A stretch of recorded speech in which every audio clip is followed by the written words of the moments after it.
I imagine that, born of personal experience, each of us could tell our own version of this morning's parable. We know people who, in our not so humble opinion, neither earned nor deserved something they got. A job, a promotion, a raise, recognition, success, happiness. That we worked longer and tried harder seemed to make no difference. More often than not, we view the world, ourselves and others, through the lens of fairness rather than grace. The opposite of how God views the world and our lives. Now, we've been taught from an early age that fairness matters. Watch a bunch of children play, and it won't be long before you hear someone say, "That's not fair." So it wasn't fair the night my father gave me 12 lima beans and my brother only got 8. Now that I actually counted the beans on our plates, and that I still remember that night, well, that suggests how deeply ingrained within me is the concept of fairness. And maybe it's just me, but I don't think so. I am willing to bet that you too, in some way, have counted lima beans. Now, it's not just children. Adults want fairness too. Too often, however, fairness rather than love, acceptance, mercy, forgiveness, or generosity is the measure by which we act and judge another person or life's circumstances. We like fairness, I think, because it gives us some assurance of order, hierarchy, predictability, control, even if it is a false assurance. Fairness is based on what you deserve, how hard you work, what you achieve, the way you behave. Sometimes it is fair to give a reward, other times a punishment. We live in and promote a wage-based society in which you earn what you get. You deserve the consequences, good or bad, of your actions. So what happens when divine goodness trumps human fairness? Well, you get today's parable. Today's parable suggests wages and grace stand in opposition to each other, that they are two opposing worldviews. Now, the degree to which this parable strikes us as unfair is the degree to which our life and worldview is wage-based. A wage-based worldview allows little room for grace in our own lives or the lives of others. Grace is dangerous. Grace reverses business as usual. So the last will be first, and the first will be last. That's not how a wage-based society works. The world says the last are last and the first are first because they deserve it. It's what is fair. Our understanding of fairness, however, does not seem to matter much, to have priority in the kingdom of heaven, where grace is the rule and not the exception. Grace looks beyond our productivity. It looks beyond our appearance, our dress, our race, our ethnicity, our accomplishments, our failures. Grace recognizes there is more to you and who you are than what you have done or left undone. Grace reveals the goodness of God. Wages reveal human effort. Grace seeks unity, inclusion. Wages make distinctions and separate. Grace just happens. wages are based on merit. The only precondition of grace is that we show up and open ourselves to receive what God is giving.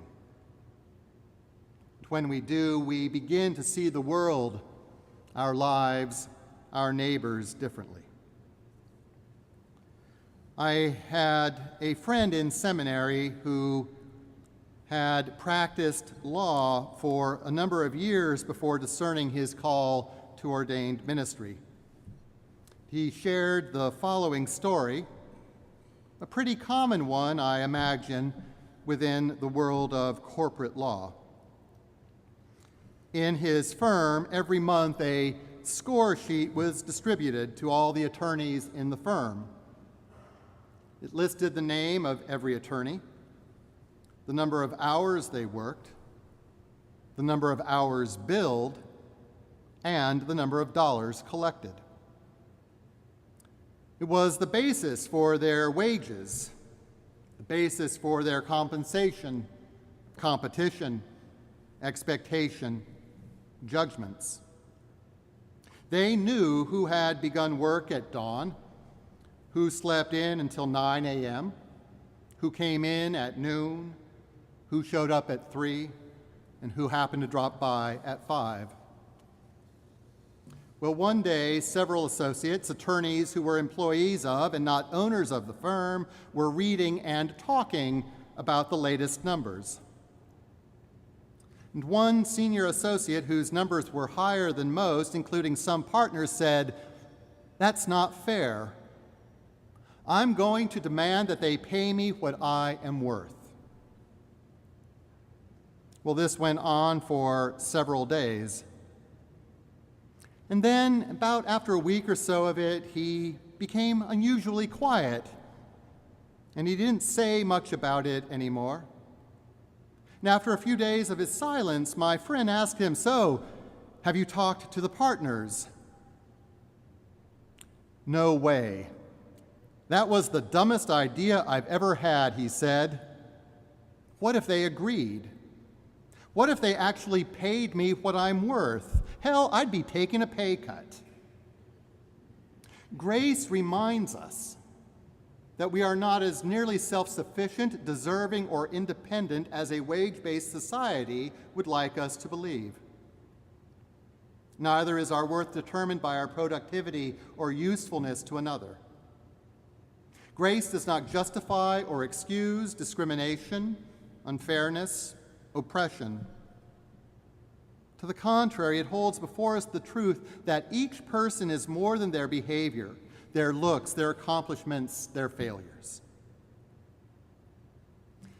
The tragedy of a wage-based life is that it blinds us to the presence of grace, the life of God in our own life.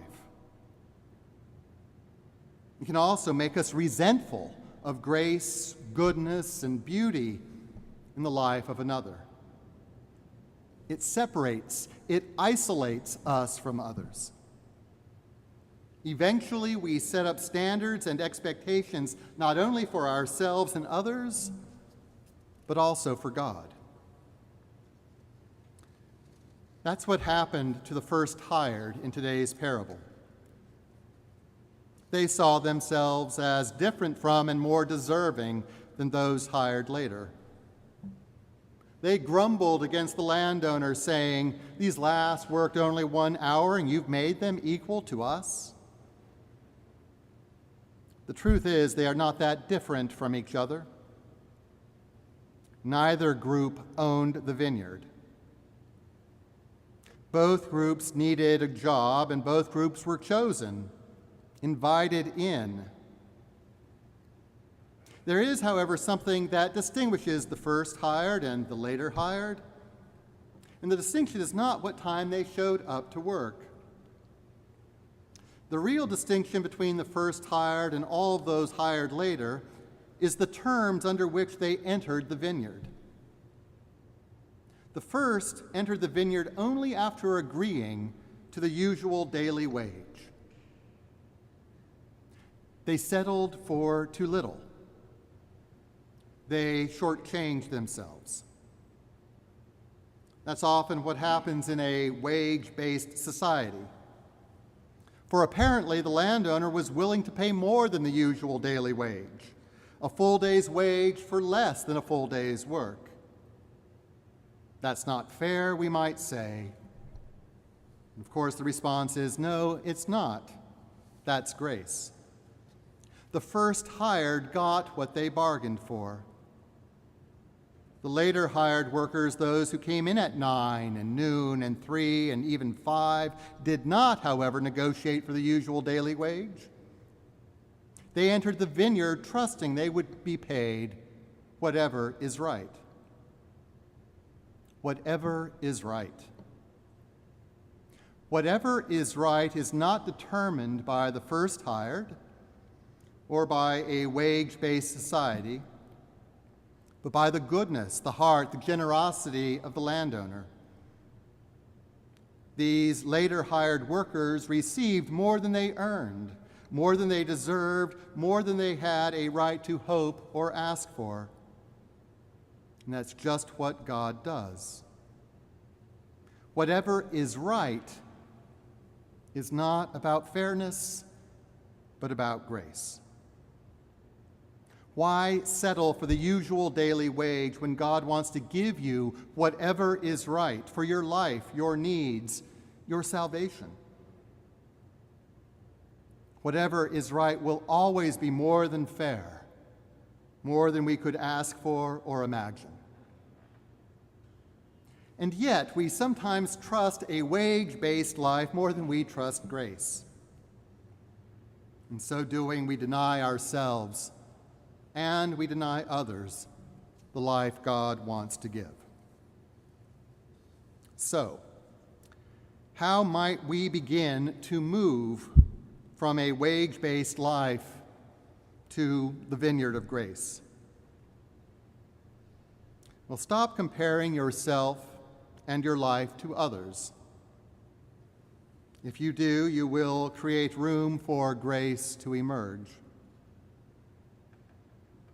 Refuse to compete in such a way that someone must lose for you to win. Trust that in God's world, there is enough for everyone.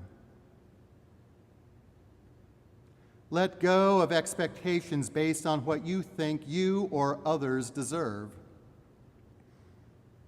Give God the freedom to pay whatever is right, knowing that God's ways are not your ways. Make no judgments of yourself or others.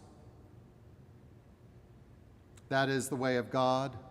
That is the way of grace. Imagine if we all let go of those 4 things: comparison, competition, expectation, judgment. Your life would be God-filled. You would make space for the life of another to be God-filled.